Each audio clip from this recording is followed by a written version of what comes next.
appreciate you. Said salute, late to the chat, so this may have been covered. But how do people feel about cornerback Jamel Dean from Tampa Bay? I like Jamel Dean.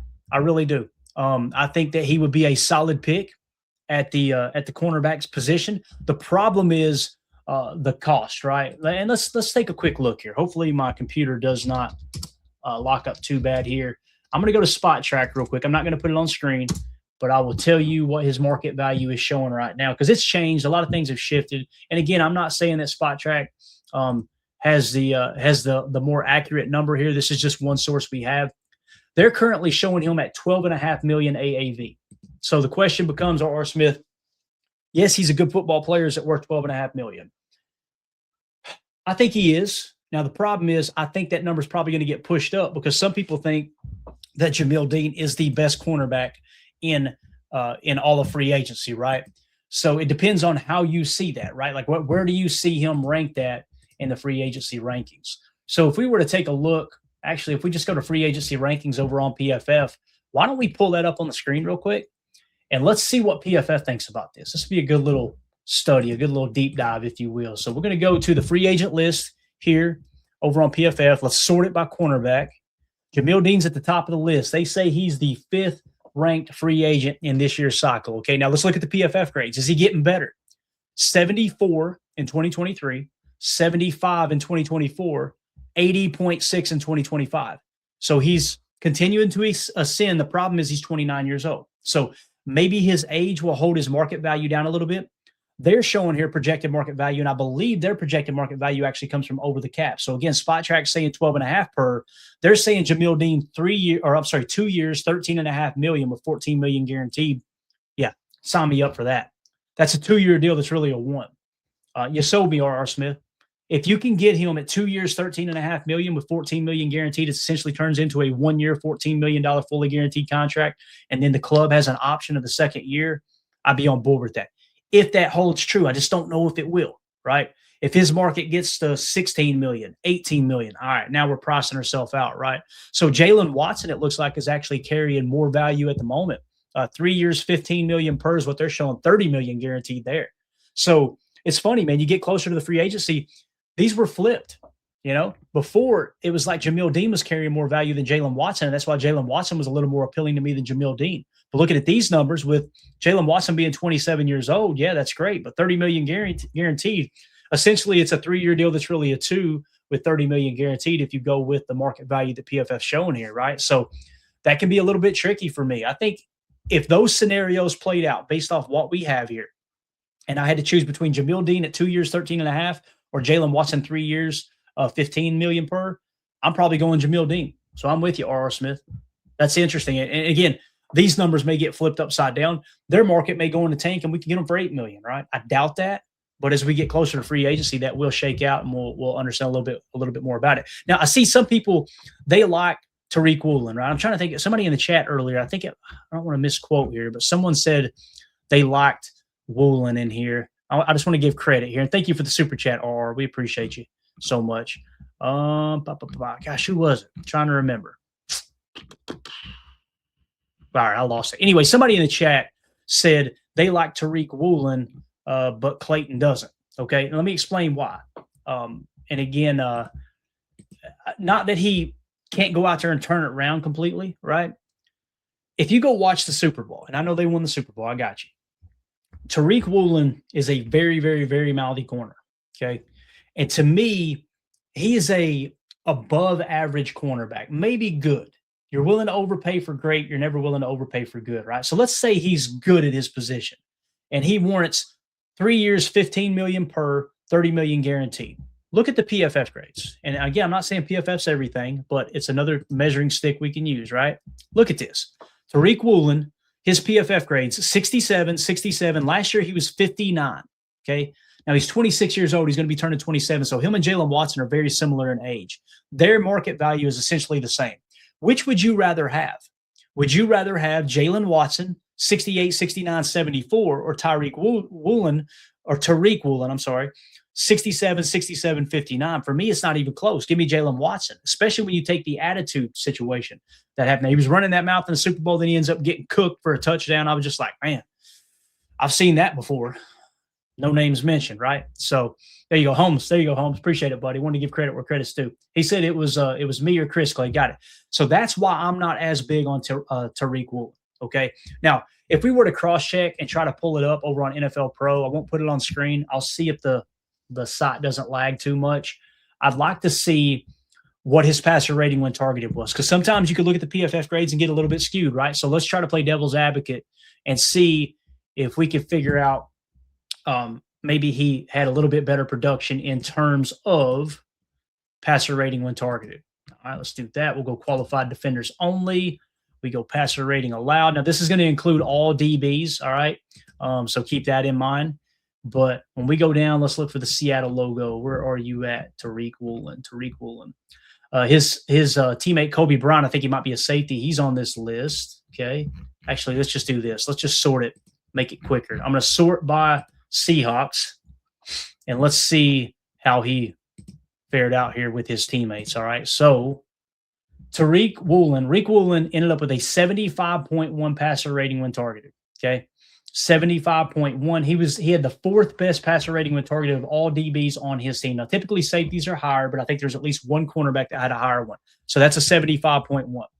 Now let's hop over to the Kansas City Chiefs and let's see what our boy Jaylen Watson finished at. Jaylen Watson had a better passer rating when targeted at 71.6. Not a whole lot different, but again, when you try to find why do we like Riq Woolen more than Jaylen Watson, I'm yet to find anything. The contract, if it's being projected to be the same, which it is, okay, the PFF grades are saying, nope, Jaylen Watson, it's not even close. The passer rating when targeted saying it's Jaylen Watson, about 5 point different there, 4 to 5 point different on passer rating when targeted.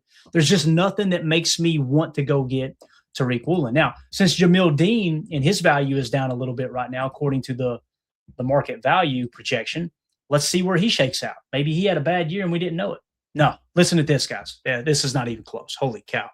Jamel Dean, who we would all agree, the PFF says Jamel Dean's hands down better and he's going to be cheaper, just a little bit older. I'm okay with that. We need veterans on this team, okay? Jamel Dean, passer rating when targeted according to NFL Pro and Next Gen Stats, he had 3 interceptions, 41.3. So again, back to the original super chat. R. Smith, write the check.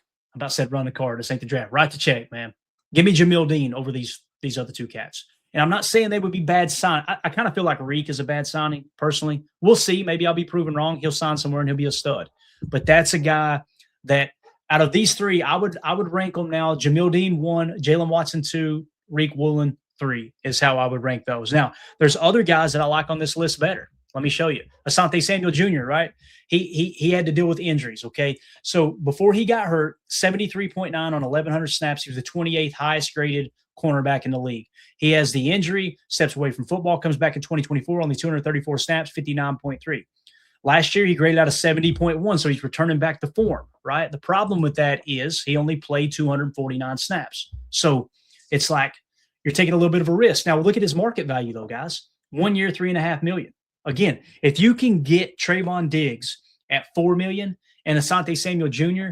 at $3 million, and now you have them compete with Carrington Valentine, Keyshawn Nixon, and you got Nate Hobbs coming back who can be your backup slot corner. I know that sounds silly seeing that you got him in free agency, but listen, you got to fit in where you sit in where you fit in. That's just the way it is. Like, I don't care how much money we spent. I don't care what the draft pick was. Put the best 11 on the freaking field and stop playing these stupid games. Because, well, I think he's got higher upside. We'll wait for him to develop. No, put the best 11 out there. Go crack skulls. People are going to get hurt anyway. And when people get hurt, now you're going to get an opportunity to see him at that position. So Asante Samuel Jr., I actually like him over Riq Woolen. You know, he's shown higher upside. He's far cheaper. And you might be able to get a guy. Let's say you can get him at 3 years, $15 million total. So $5 million average, and only $5 million is guaranteed. It's a 3 that's really a 1. So it's a 1 plus 2. You can move on after this year if the injuries resurface. If you protect yourself and go get Trayvon Diggs or somebody like that, right, then you're feeling even better about the situation. Rasul Douglas has played good football, guys. Now, his market value is showing $6.5 million. I know he's 30 years old. We need veterans on this team. We do. So I'm not saying he's the slam dunk one. I don't like the $6.5 million. If it was closer to what Asante Samuel's showing there, I would feel better about that signing. Chidobe Awuzie, he had a great year last year. 74.7 was the grade. So he's getting better every year. But the problem is he's going to be 31. How much better can he be? 1 year, $1.3 million. What are you losing? $500,000 signing bonus. If it don't work out, cut him after camp. You're on the hook for $500K. Who gives a rat's butt, right? Move along. Roger McCreary is one that I had earmarked. I thought he showed a little bit of promise. 26 years old. If you can get him at $3 million, 71, 61, 72.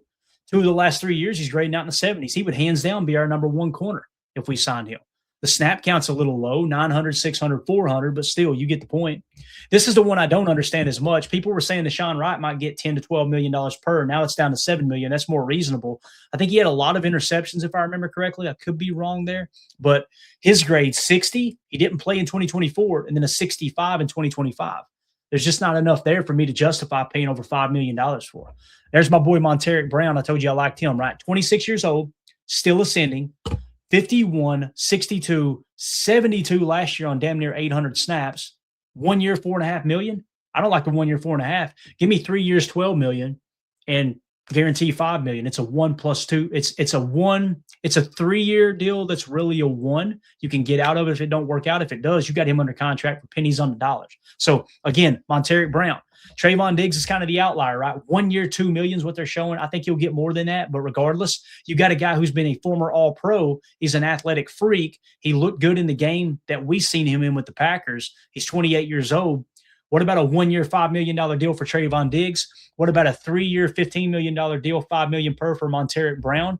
You could get 2 pieces to the cornerback room. I think we would argue both of those corners would immediately leapfrog Keyshawn Nixon and Carrington Valentine as the top corners on the team. Like that's just how I see the cornerback position. So again, it's going to be interesting to see how everything kind of unfolds here in free agency as we're inching closer. And matter of fact, if we take a look here real quick, let's get an update. I pulled the offseason schedule. Let's see if we've got it here. So the new league year is obviously it was showing March 3rd is the deadline for clubs to designate the franchise tag, whatever. So March 9th through the 11th. So we're 4 days away from the legal negotiation period. Okay. Teams can talk to agents of unrestricted free agents, but no contracts can be signed with new teams yet. All right. And then March 11th is the new league year begins. That's at 4:00 Eastern time. Free agency officially opens. The trade window opens and all the 2025 player contracts expire. So that's when you'll see basically what's going to happen is starting on March the 9th. And I'm trying to think, that's Monday, right? I think that's Monday. So on Monday, you're going to have deals already being put in place. They just won't become official until the new league year. So really Monday is going to start free agency frenzy. So I'll try to make sure my calendar is clear where I can be here Monday to ready to go live if anything shakes loose. Okay. So that's kind of how everything is unfolding. Then of course, when you get into April 6th, you get the OTA starting, which is cool. We're going to have Packers in Green Bay doing drills and stuff like that, just kind of working out, meeting with coaches, things like that, right? The workout program. And then of course the draft is right around the corner here. So April 23rd through the 25th is what we're showing. So going to be a lot of fun, man. It's going to ramp up quick. You guys make sure you hit like, subscribe, click the bell icon so you catch all these live streams as we move forward into the off-season process. I'm really, really excited about our draft coverage this year. It's always a blast getting in here and doing that. And if you're new to the channel, this is the first year you've been following us, okay? Let me give you an example of what the draft coverage is going to look like. About 30 minutes before the draft kicks off, the first round on Thursday night, we're going to go live. And we're going to be here every pick.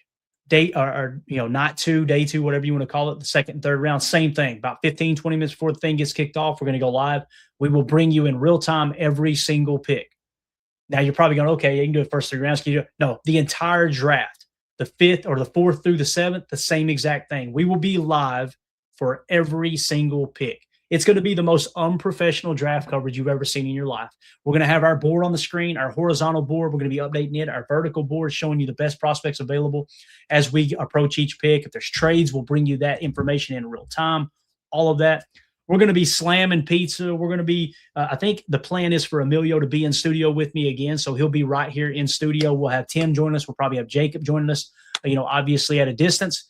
And it's just going to be hanging out, talking ball, watching the draft together. It's going to be an absolute blast. So with all that being said, make sure you're subbed to the channel. Do us a big favor. Wherever you get your podcast, just go search Packers Total Access. And the best way to support what we do here at PTA is just join our community. patreon.com/PackerFan Total Access. You get access to our draft board, all this extra information, articles we put together, all that stuff is over there. You get it immediately. I try to notify everybody when I'm going to go live. That way you get a little bit of a heads up in our chat. It's just an awesome community. So if you want to support the channel and be a part of that, just hop over to patreon.com/PackerFan Total Access. So appreciate everybody in the chat today. It was awesome talking ball with y'all. I'm going to be hanging around. Okay. We're going to be ready for any kind of news that breaks. There may be some news break that, hey, the Packers plan on releasing this guy, cutting that guy, restructuring this contract. We'll see what shakes loose. But if anything important happens, like I said, if you got that bell icon click, you will be notified that we're going live. So that's it, guys. I'm out of here. Appreciate everybody hanging out. Want to give a big shout out to R.R. Smith. Thank you so much for the dono there. That was very, very kind of you. And, yeah, we'll see you guys when news breaks later this afternoon. My name's Clayton. This is PTA. Go Pack, go. Here we go. We're out. Bye, guys.